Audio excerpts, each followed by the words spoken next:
หัวห่อนแห้งขนาดคลิปนี้ก็ฝากถึงปั๊มน้ำมันถูกปั๊มเลยนะเป็นหยังปั๊มพวกเจ้าบักใหญ่หนึ่งเป็นหยังคือบ่มีวันเพนะ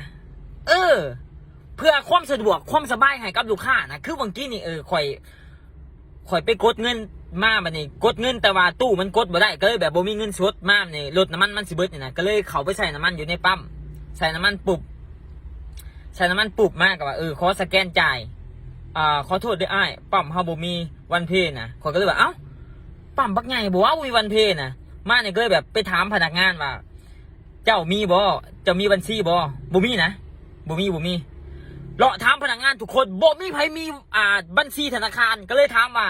เอาเจ้าของปั๊มได้สามีบัญชีธนาคารบ่เจ้าของปั๊มก็มีปั๊มเนี่ยเขาใส่แต่เงินสดอ้าว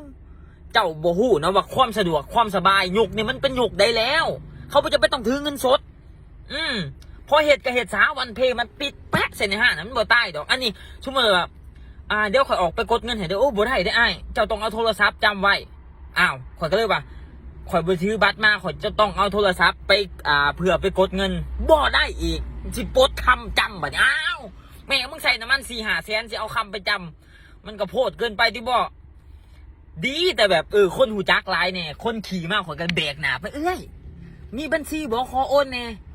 น่สิจ่ายค่าน้ำมันก็เลยไปได้คนหนึ่งเนาะที่เรามีเงินสดก็เลยโอนเงินให้เราแล้วก็ไปจ่ายน้ำมันอันนี้สิบ่ขอบึงบอกซื้อปั๊มนั่นนี่เนาะแต่ก็มีหลายปั๊มแหละที่เฮ็ดแบบนี้นะเป็นหยังแบบปั๊มบักใหญ่คือบ่อันนี้วะยุคนี้มันยุคได้เหรอวะคือแบบ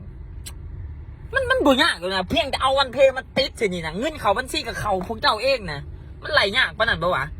บ่เห็นบ่ประเทศไทยเขาเฮ็ดนะตายแล้วยุคนี้มันยุคได้เหรอวะอันนี้กูต้องแบบแม่มึงทั้งที่เงินในบัญชีกูก็มีนะแต่กูแบบคือคนขอทานนี่นะบ่มีเงินจ่ายค่าน้ำมันยืนโจโลอยู่คันท่านเจ้าบ่เฝ้าไปใช้ว่าจะไปจอดถ่าก่อนกูก็ไปจอดถ่าคนกันแน่มึงก็อยู่เขาคิดแบบราคานี่บ่มีเงินค่าจ่ายน้ำมันบ่ว่าซั่นตายพอเหตุกับเหตุซะมันบ่ได้ยุ่งยากดอก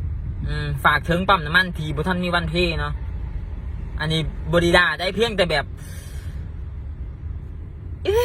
กูอยากให้มันยุ่งยากว่ะหรือคือข่อยเป็นคนที่แบบบ่มักถือเงินสดอยู่แล้วถือยังได้แม่นเงินเฮียตลอดบางทีถือเงินบัตรได้เมียตกเอาตลอดก็เลยแบบบ่อยากถือเงินสดนะ